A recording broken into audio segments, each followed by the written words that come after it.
ada sebuah kaidah. Barang siapa yang melakukan tabarruk atas nama agama atau tabarruk dini, sementara tidak didukung dalil, maka dia melakukan perbuatan bid'ah. Kita ulangi. Barang siapa yang melakukan tabarruk dini, tabarruk atas nama agama, namun tidak didukung oleh dalil, berarti dia telah melakukan perbuatan bid'ah. Contohnya Pak, contoh, ada orang yang berdoa di kuburan. Setiap kali dia berdoa, yang dicari kuburan. Kita sudah menyimak video barusan dan kita menemukan satu hal yang sangat ajaib dari video tadi, yaitu satu kaedah terkait dengan tabarruk. Jadi kaedahnya, tabarruk dini itu adalah bid'ah. Barang siapa yang bertabarruk atas nama agama, maka orang tersebut telah melakukan kebid'ahan. Nah, sebelum kita membahas lebih jauh tentang kaedah tersebut, pertanyaannya adalah, kaedah itu siapa yang membuat? Itu. Kaedah itu yang membuat apakah ulama salaf, ataukah yang membuat ulama kholaf, atau yang membuat ustadz tadi itu? Dan ini harus diperjelas, karena ketika kita berbicara agama, maka tendensinya, referensinya itu harus jelas. Dari mana asal-usulnya, dari mana sumbernya, kemudian kita uji apakah referensi tersebut sesuai dengan sunnah baginda Nabi Shallallahu Alaihi Wasallam atau sesuai dengan Al-Quran ataukah tidak. Kalau sesuai dengan Al-Quran, ya kita harus terima. Sesuai dengan sunnah, kita juga harus terima. Tapi kalau memang kaidah tersebut ternyata tidak sesuai dengan Al-Quran, tidak sesuai dengan sunnah, atau bahkan kaidah tersebut sama sekali bertentangan dengan Al-Quran dan sunnah, ya maka harus kita tolak. Karena kenapa? Karena kaidah tadi itu aneh, teman-teman ya. Dan beliau tidak menyebutkan sama sekali kaidah itu dari kitab mana, kemudian kaidah tersebut itu bagaimana maksudnya. Kalau ada istilah tabarruk dini, nanti berarti akan ada istilah tabarruk duniawi. Maka nanti akan sama dengan pembagian bid'ah versi Ikhwan Salafi Wahabi, ada bid'ah secara agama, kemudian ada bid'ah secara dunia. Apakah tabarruk dini, tabarruk duniawi ini kemudian akan menginduk kepada bid'ah dini, kemudian bid'ah duniawi? Kalau menginduk ke sana, berarti ini kan namanya membuat-buat, ini namanya mengada-ngada kaidah sendiri yang tidak ada dasarnya. Nah, terkait dengan tawasul, sebenarnya tawasul itu sudah sering kita bahas dan dalilnya juga sering kita sampaikan. Bagaimana baginda Nabi Shallallahu Alaihi Wasallam itu mengajarkan tawasul. Kemudian bagaimana salafus soleh itu bertawasul. Bahkan bertawasul di sisi kuburan orang-orang soleh. Bagaimana sahabat itu datang ke kuburan Nabi, dia itu minta pertolongan, minta doa kepada baginda Nabi yang sudah wafat. Dan riwayatnya itu sudah sangat banyak dan bahkan riwayatnya itu sahih, teman-teman. Nah, riwayat-riwayat semacam ini kan tidak pernah dilirik sama sekali oleh Ikhwan Salafi Wahabi. Seandainya mereka itu benar-benar ingin mencari kebenaran, benar-benar ingin mencari dalil, ataupun ingin mencari hujah, tentu semua riwayat yang sahih ini harusnya diterima. Nah, teman-teman, kita coba ingin sedikit menampilkan beberapa referensi terkait dengan tawasul. Pertama, saya ingin menampilkan bagaimana Imam Asy-Syafi'i itu bertawasul atau bertabarruk di sisi kuburan Imam Abu Hanifah. Imam Syafi'i ini tokoh agama, bukan tokoh dunia. Jadi kalau Imam Syafi'i itu tokoh agama, ya maka apa yang beliau lakukan itu sudah tentu dipertimbangkan oleh beliau sendiri secara agama. Jadi dalam satu riwayat, ini termaktub dalam kitab Tarikh Al-Baghdadi, dan juga dalam kitab yang lain disebutkan,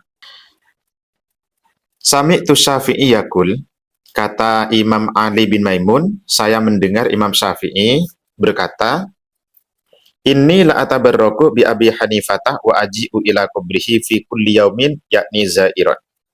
Saya bertabarruk melalui perantara Imam Abu Hanifah. Saya datang ke kuburannya setiap hari. Jadi selama Imam Syafi'i itu ada di Baghdad, fa'idha uridot li hajatun atau fa'idha arodot li hajatun Shallaitu raka'ataini, ketika saya memiliki hajat, saya kemudian melakukan sholat 2 rakaat, wajitu ila kubrihi, dan saya datang ke kuburannya, wa sa'altullaha ta'ala al-hajata indahu, saya meminta kepada Allah hajat tersebut di sisi kuburan Imam Abu Hanifah, fama tabu'udu anni hatta tugdo, maka tidak lama dari itu hajat saya ditunaikan oleh Allah Subhanahu wa ta'ala.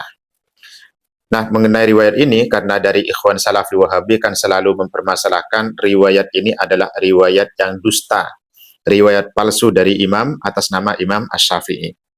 Saya ingin sebutkan mengenai riwayat ini dikomentari di dalam kitab Al-Khairatul Hisan lil Imam Ibni Hajar Al-Haytami pada Shahifah 129 dikatakan, wa yatawassaluna indahu fi qada'i hawaijihim wa yarawna najahadalik. Jadi para ulama itu bertawasul di sisi kuburan Imam Abu Hanifah. Tidak hanya Imam Syafi'i saja. Jadi banyak para ulama yang datang ke kuburan Imam Abu Hanifah bertawasul. Mereka itu memiliki keyakinan ataupun mereka itu memiliki dugaan kuat najahadalik, bertawasul di sisi kuburan Imam Abu Hanifah itu bisa membawa keberuntungan. Jadi Allah itu memudahkan untuk mengabulkan doa-doa para orang-orang yang berdoa di situ. Minhum al-Imam Syafi'i rahimahullah, di antara para ulama yang bertawasul di sisi kuburan Imam Abu Hanifah itu adalah Imam Asy-Syafi'i. Kemudian dikomentari oleh muhakkiknya berkata, qala sahibu ta'nibil khatib, pada Shahifah 16, rijalu hadas sanad muwaththaquna indal khatib. Perawi sanad ini adalah orang-orang yang dinilai thiqah oleh Imam Khatib Al-Baghdadi. Kemudian kita juga jumpai dalam kitab Ta'nibul Khatib pada Shahifah 16 dikatakan, wa rijalu hadas sanadi kulluhum muwaththaquna indal khatib. Jadi rijal sanad ini semuanya dinilai thiqah oleh Imam Khatib Al-Baghdadi. Nah, ini riwayat-riwayat semacam ini sudah dikaji oleh para ulama dan dikatakan seluruh perawinya itu adalah perawi yang muwaththaq, yang dinilai thiqah oleh Imam Khatib Al-Baghdadi. Bahkan di dalam kitab Muhiqqut Taqawul fi Mas'alatit Tawassul lil Imam Muhammad Zahid bin Al-Hasan Al-Kautsari pada Shahifah 6 dikatakan, wa tawassulul Imam Syafi'i bi Abi Hanifah madkurun fi awaili Tarikhil Khatib Al-Baghdadi bi sanadin sahihin. Bahwa tawassulnya Imam Asy-Syafi'i melalui perantara Imam Abu Hanifah yang termaktub di awal-awal kitab Tarikh Al-Baghdadi itu sanadnya adalah sahih. Nah, ini sudah jelas teman-teman ya. Jadi kalau memang tawassul ataupun bertabarruk di sisi kuburan itu termasuk perbuatan haram, termasuk perbuatan bid'ah, ya ditunjukkan dalilnya. Pertama itu tunjukkan Al-Qur'annya itu mana. Kemudian hadis yang melarang tawassul itu mana. Karena para ulama berijtihad itu tidak akan keluar dari Al-Qur'an dan hadis meskipun berbeda metodologinya. Jadi kalau memang ada dalam hadis, oke, kita terima tawassul itu hukumnya adalah haram atau Nabi melarang tawassul, bertabarruk di sisi kuburan. Kalau memang ada silakan ditunjukkan. Kalau tidak ada, ya jangan membuat-buat kaidah sendiri, itu namanya melakukan kebid'ahan dalam agama. Ada pula riwayat ini dalam kitab Raf'ul Manaro li takhriji ahaditsit tawassul wa ziyarah. Kitab ini membahas terkait dengan hadis-hadis ataupun athar yang berhubungan tawassul ataupun berhubungan dengan tabarruk ataupun yang berhubungan dengan berhubungan dengan istisfa, meminta syafaat, yang riwayat tersebut banyak dinilai dhaif atau banyak dinilai maudhu oleh imam ataupun oleh Syekh Al-Albani ataupun oleh kelompok-kelompok Wahabi. Ini ditahqiq oleh penulis kitab ini dan dinyatakan ditahqiq perawi-perawinya berdasarkan referensi-referensi yang akurat. Dan diantaranya ini referensi yang sangat masyhur teman-teman ya. pada masa sahabat Umar bin Khattab itu pernah terjadi musim paceklik, kemarau panjang. Lalu tiba-tiba ada seorang laki-laki yang datang ke kuburan baginda Nabi Sallallahu Alaihi Wasallam, dan laki-laki itu memanggil baginda Nabi yang sudah wafat. Ya Rasulullah, istasqih di ummatika fa innahum qad halaku. Wahai Rasulullah, mintakan hujan untuk umatmu, sesungguhnya mereka akan mengalami kebinasaan.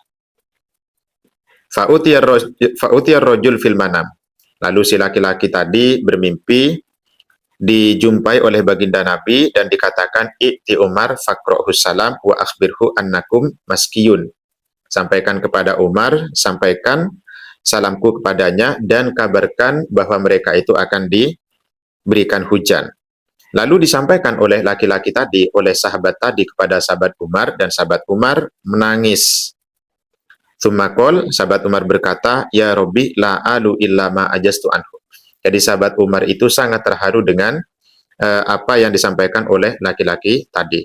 Dan sahabat Umar di sini tidak mengingkari apa yang dilakukan oleh laki-laki tersebut adalah perbuatan mungkar, perbuatan bid'ah, perbuatan haram, tidak diingkari.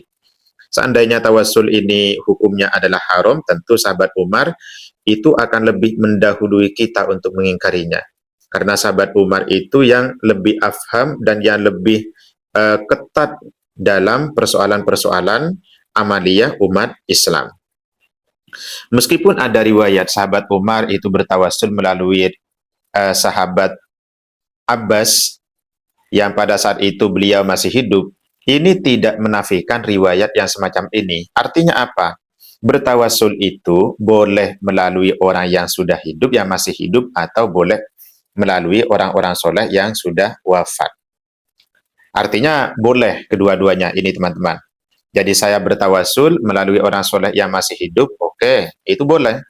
Bertawassul melalui orang yang sudah wafat, orang-orang soleh yang sudah wafat, oke, itu juga diperbolehkan. Karena apa?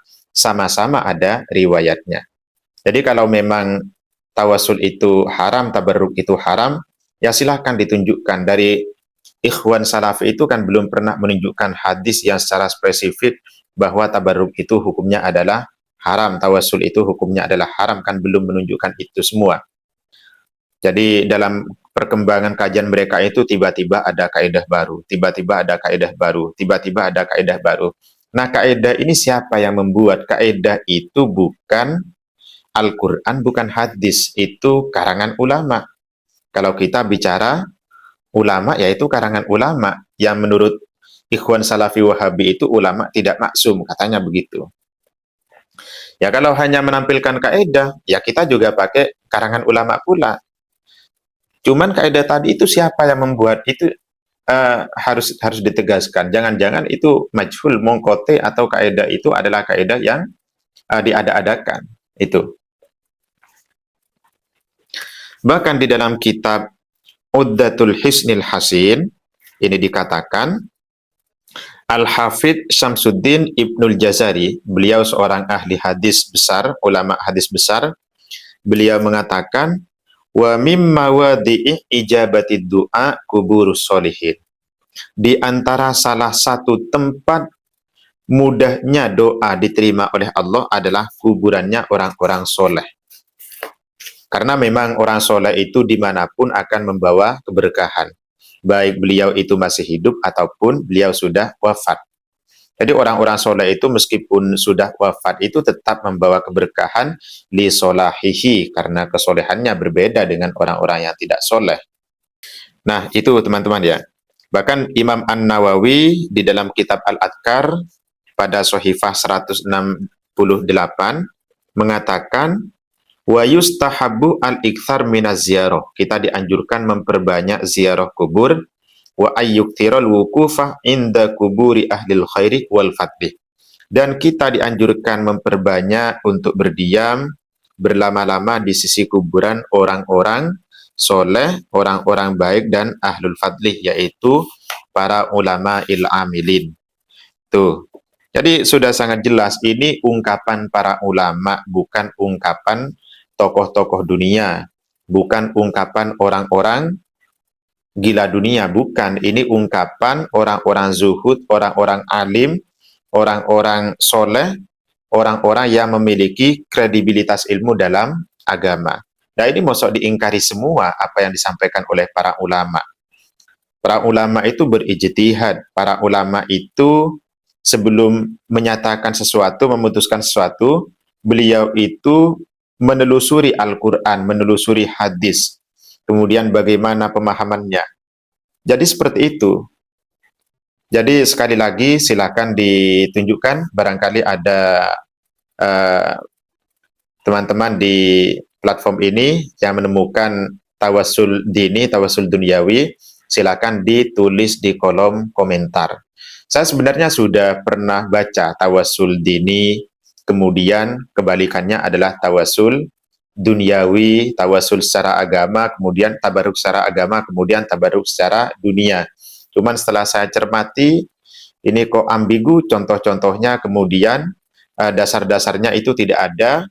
Oleh karena itu ya, kemudian saya ingin menegaskan saja, kebetulan ada video yang lewat, silakan disampaikan kepada Ustadz tadi, itu referensinya dari mana, ulama siapa yang membuat, kemudian setiap kaidah itu pasti ada rujukan-rujukan dari Al-Quran ataupun hadis. Seperti al-adah muhakkamatun. Itu adalah kaidah fikih. Kemudian rujukannya apa? Rujukannya adalah satu hadis yang menyatakan ma'ru'ahul muslimun hasanan fahuwa indallahi hasanun. Kemudian ada kaidah ad-doror yuzaluh. Rujukan hadisnya mana? La dororo wa la diroro. Jadi kaidah itu pasti ada Al-Qur'annya, pasti ada hadisnya. Nah, kaidah tadi itu siapa yang membuat, kemudian dalilnya itu bagaimana? Itu saja, mudah-mudahan ini memberikan satu wawasan kepada siapapun. Assalamualaikum warahmatullahi wabarakatuh.